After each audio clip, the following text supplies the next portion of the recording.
Coach, did you expect that your unit would provide the first points of the season, throwing a freshman out there to kick that field goal? I knew it all along.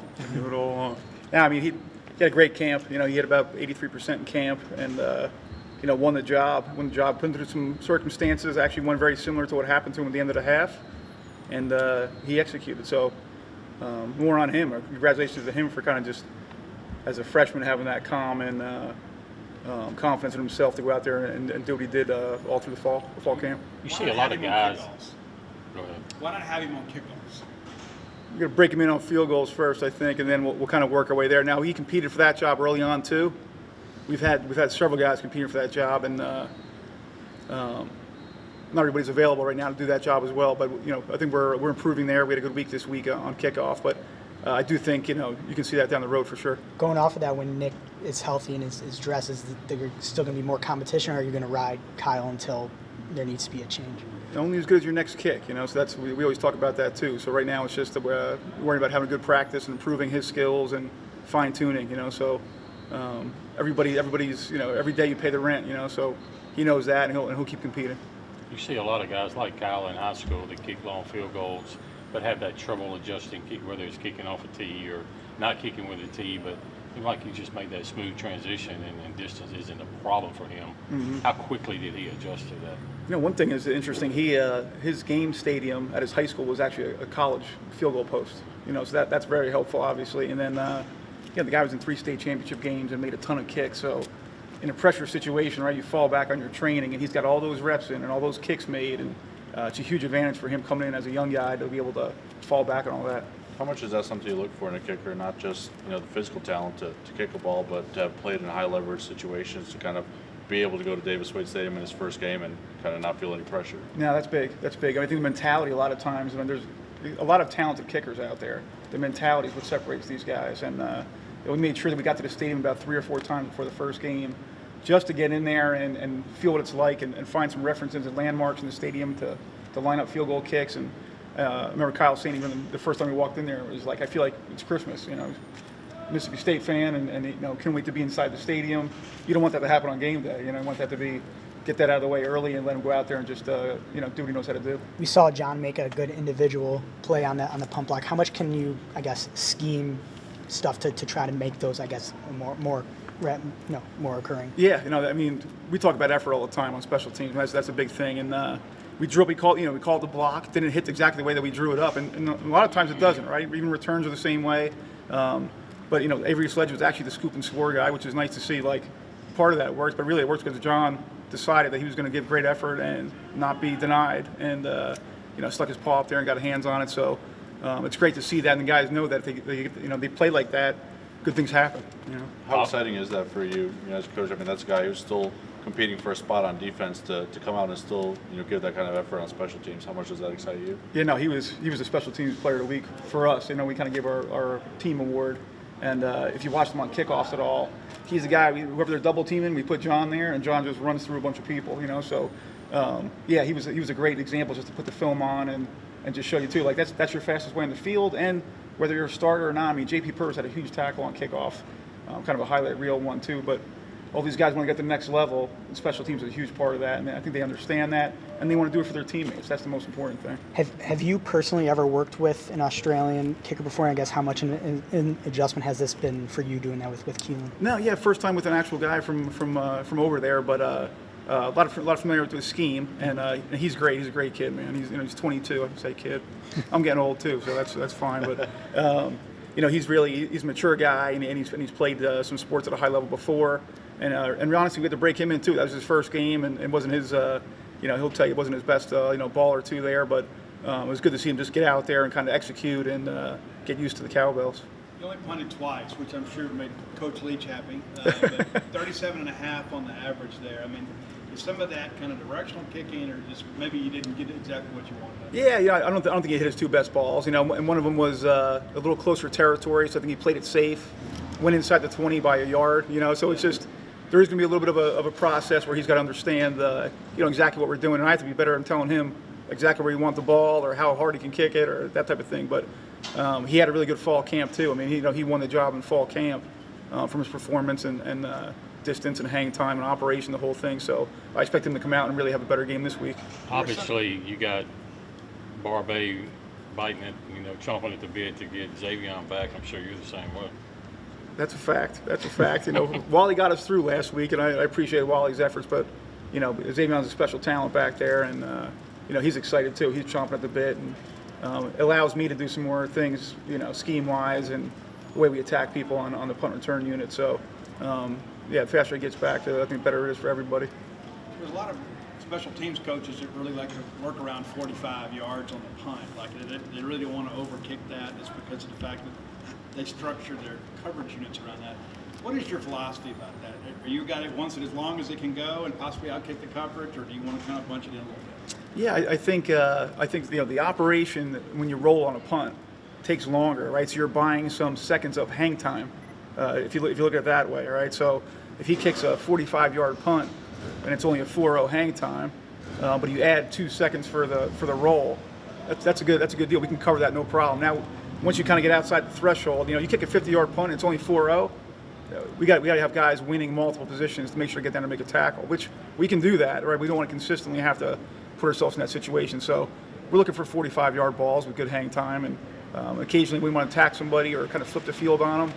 We might cut them loose, and that type of thing. So without divulging too much about some of the scheme stuff we have involved there too, like there'll be times where it'll be a shorter punt. Sometimes we're going for it, Would be able to provide 13 points on the punt and then 2 field goals, and some more with the extra points later. Just how big is that to be able to provide points for this team and Yeah, get the job done? Yeah, you want to pitch in any way you can, So anytime there's an opportunity for those points, you're responsible to your teammates and want to kind of uphold the standard to make sure that we're holding our end of the bargain. So it was good to help impact that and kind of lay a good foundation for us to build on going to week 2. Coach, after watching the film, what'd you think of your guys in the backfield? Well, I thought that we played extremely hard, very few tackles for loss behind the line of scrimmage. We carried out assignments well, ran the ball hard, and protected the football. Jeffrey Pittman got his first carries, and so did Seth, but just on those 2 guys, how do you think they handle being in Davis Wade for the first time with a real game atmosphere? Well, they were excited to play, looking forward to it. I know Pittman ran extremely hard, picked up a very crucial first down on a drive, and then he almost scored down in the red zone close to the goal line. So, he's an older guy, JC guy, and, those are expectations, Seth being, a first-time freshman, even though he was here in the spring. But I thought he ran the ball hard the time that he was in there. I know the number dipped below 300 there at the end, but just how rewarding is that after off-season fall camp to go out there and have 298 rushing yards in game 1? Well, you'll take 300 every week rushing if you can. No matter how you get it, whether it's running the football or reverses or whatever way that you can get it. But at the same time, it was just great to win a football game. Ryland was saying yesterday just how excited the tight ends even were to see the 300 rushing yards. What's it like when you have guys at that position buying in where maybe they weren't getting a lot of catches, but they were impacting the game in other ways?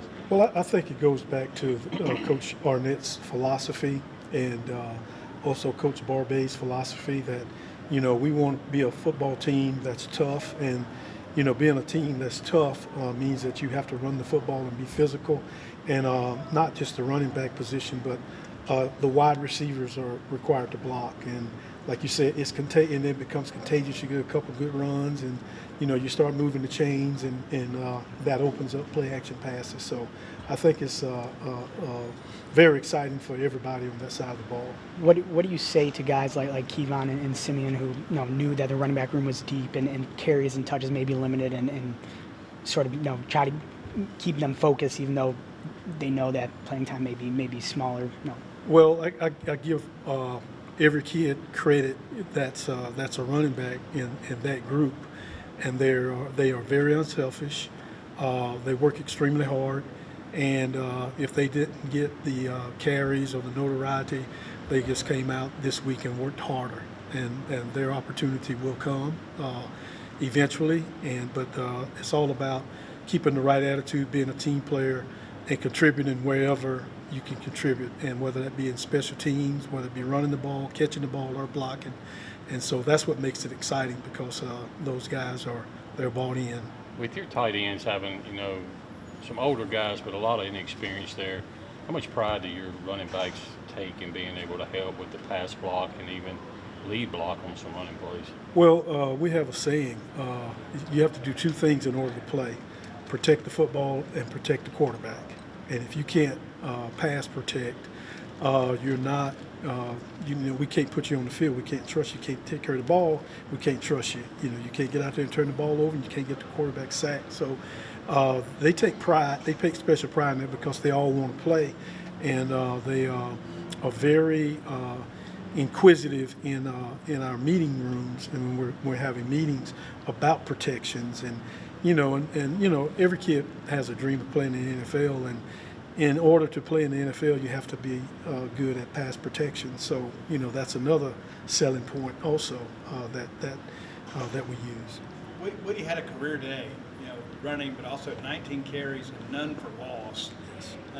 How big is that when you start breaking down the film, that even when maybe we don't get a good block there, we're still able to get back to the line of scrimmage? That's the thing that we talk to them about consistency. Every play sometimes is not going to run exactly like you draw it on the board. And, they over there playing too, so somebody may break through the line of scrimmage or hit you in the backfield. But I think one of the big plays in the game was early in the game in the first quarter when Woody caught the ball out in the flat and was able to break that tackle and get us a first down and gave us a little bit of momentum right there. And that's the expectation. Don't let one guy bring you down. If there are more than one bringing you down, fall forward, roll forward, keep the chains moving forward. Don't fall backward, and don't, just trying to make something out of nothing. Arizona's got a pretty active defensive front. They like to move around a lot and can cause a lot of, blow up a lot of things. What do the guys in your room need to do to prepare for that, and what are going to be the keys to that matchup? Well, from here on out, everybody that we play will be big, strong, fast, athletic, and tough, especially in the D-line. So this will be a great trial. They're physical, they're tough on defense, and so we're explaining to our team this is going to be a challenge here. These guys are, they're hungry for a win on the road, and they'll come in here and they're going to come here to play extremely hard. So we've got to get ourselves prepared for the physical battle that it's going to be. What do you think about how your unit played? Well, probably like every other coach probably said, right? A lot of room for improvement. It's going to get the first game under the belt, but as you see on tape, there's a lot of things that if we don't get corrected, other teams will exploit. I know Coach Arnett's talked about that, but you talk about it all you want, but until you get out there and actually do it week one and getting a routine and everything. And so now it's just like every week, continue to get better and find ways to improve and correct your mistakes before the opponents attack them. How was Jacoby Albert coming along? He's doing good. He's working hard. He had a good fall camp and everything, and working his butt off, and we're excited to have him, and really talented kid. You selected your starters, then started rotating some guys in. You told us everybody was going to play. Were you satisfied with how they responded to the situations they were put in? Yeah, and not everyone's always going to play, right? But you got to be ready for the opportunity to present itself. I think we went on a 16-play drive there where they converted some critical downs, so you're going to obviously rotate some guys in, depending on the flow of the game and depending on how they execute too, right? And so, which they know we just finished obviously Tuesday practice, who's kind of matchup-wise, who fits where, and look at that as the week goes on, and a lot of it comes down to execution of the game. And if the two had a good practice and the one's not executing, the two's going to get in there and get his reps. How do you feel like Isaac did coming in there in the first half when Sean kind of got dinged up a little bit? Yeah, he came in there and hopped right in. It was 2 minutes, right? So understand the situation and got a couple reps, and then came back in and had some plays on special teams. And once they, with young guys, once they get involved in special teams and make a play, get in on tackle, they can start to settle down and feel a little more comfortable. And so, he's doing a good job. And like anything, right? With young guys, the game comes fast, and the competition is going to get better and better, and it's just going to become faster and faster. But with him, with all our young guys that are playing, they're usually ahead of the other guys just because they can process and make in-game decisions. That's what it comes down to execute. Staff praised the secondary and their patience. I mean, no defensive penalties in the game. What do you think of just in game one to have that clean outing from the defense there? Yeah, and there's a couple of them we got to make sure we're clean with our eyes, because there's some stuff obviously they didn't exploit that could have been big plays. But whenever you're penalty free, especially critical downs, that's where it kills you, right? And when you get off the field on third down or fourth down, and you have a PI, drives continue to go, and that's why they scored on 16-play drive is they converted 4 critical downs and it resulted in 7 points. So anytime you can stay penalty free and anytime you don't beat yourself with mental errors, then obviously gives you a good chance to win. No other group tackles more in space than yours, and so how do you kind of prepare them for that? Because if they miss a tackle, they're going to be on SEC Now at 1 o'clock at night. But if they make the tackle, nobody really says anything. But how do you mentally prepare them for their responsibility? Well, at the end of the day, your job's to get it on the ground, and it ain't always got to be pretty, right? But make them snap it again. And we had some snaps of that last year, with big plays, and that's what we got to do a better job of is eliminating the breakout runs. We had 4 or 5 last year that broke out, and we had some ones to teach off of where, like Forbes in the Arkansas game last year. Big breakout run, he tackles it, and we stop him on 4 downs. Get a chance to keep him out of the end zone, make him snap it again. But the name of the game of playing good run defense is eliminating space, and that involves everybody in the defense. From guys up front to secondary, and the more space that's eliminated, the easier life is to tackle. But there are, that's what offenses do, right? Get the ball in space and make you tackle, and that's what Arizona does a good job of. And quarterback can roll around and do some good things, and backs are good players and got good receivers. So, you're going to be in those opportunities. That's why you got to recruit guys that can run and make plays in space, because that's what the kind of games come down to. What kind of test is it for your unit going up against a guy like Jaden Delore who can really, extend plays with his legs? Yeah, I think the kid's a stud. I think he's dangerous. He can. Last year we had a play, it's probably the longest play I've been a part of. Rolled around, missed. This play we ended up getting the interception on, and you watch everybody that played in the league and even good defenses, Utah, SC, Oregon, and he's making all those same plays, rolling around. Bombs down the field. I told the DBs today, it's like he's playing with a little vortex out there. They didn't know what a vortex was. So I guess duel for that comment. But they had #1 explosive passing plays in the country last year. Big up front, really good running backs. He can roll around, so it starts with 7. 2 and 4 are really good receivers, and so our kids know we got our work cut out for them. And last year it was a close game, and we ended up getting a few turnovers to kind of put us over the hump there. But it's going to be a 60-minute battle. Last year he did run around a lot. This year against Arizona, Northern Arizona, he ran forward a lot. He was one of their leading rushers in there, so he's added that element to his game this year. Yeah, and you look on tape, I think he was always a guy that scrambles looking to throw, but he's got the ability to take off and run it too. That's, as you look at our league, it's probably everybody in the SEC West now has got a running quarterback. That's the element that makes it hard to play defense. You got to account for all the pieces, and so yeah, they got weapons. They can run the football. They're physical. He can extend plays. Good receivers. So we're going to have our hands full. It's going to be a tough game, and we're looking forward to it. For those in the crowd that don't know what vortexes, can you elaborate a little? Yeah, that little ball you play with as a kid, at least I did, I can throw it like 70 yards and whistles, and so that's what it looks like in his hand. I mean, he's got multiple clips on tape, and he's throwing that thing 60, 65 yards in the air and over top people's head, and they did a really good job last year on 50-50 balls, just coming down with it, making a play, and so we're going to have to make those plays. That's what it takes at the end of the day is put them in a position to play, to be successful, and then like Coach Arnett always says, players make plays. Players win games. I know the sample size is still small, but how much more important are takeaways now when you look at fewer plays, fewer possessions with some of the rule changes? Yeah, that's we're kind of talking to the staff, just kind of does the game feel shorter as you watch tape, and I hear a couple of offensive coaches talk about I only had 4 possessions on offense, yada yada yada. I love it. Just less plays to defend, hopefully, right? But I think. Anytime you can get a turnover, right, get a takeaway and get the ball back to your offense, but then it's what do you do with it? I think kind of evident last week, right before the 2-minute drill, the middle 8, right? How do you finish the 4 minutes of the first half and then start the second half?